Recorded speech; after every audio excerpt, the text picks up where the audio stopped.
Toyota just shocked the automotive world. An unexpected explosion has forced Toyota to halt production at several factories in Japan. One person has tragically lost their life, and 2 others are injured. But here's where it gets crazy. This could have a major impact on the Toyota RAV4 and Harrier, Venza in the US. Stick around, because this news affects a lot of drivers.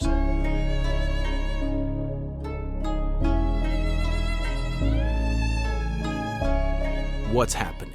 Toyota has officially shut down 3 production lines at 2 major factories, and they won't restart until at least March 11th. That includes Takaoka assembly plant and Nagakusa factory, plus a production pause at Daihatsu's Kyoto plant. This means Toyota's ability to manufacture some of its best-selling models is now at risk. If you're in North America and thinking of buying a RAV4, this could be bad news.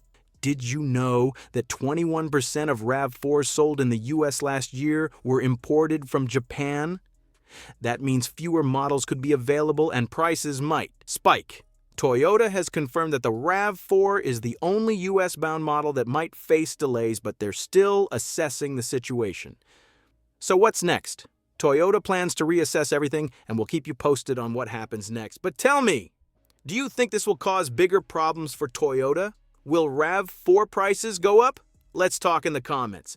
Before you go, don't forget hit that like button and subscribe so you never miss the latest car news. It really helps the channel and keeps you in the loop on all things automotive. Thanks for watching, and as always, stay safe and keep driving.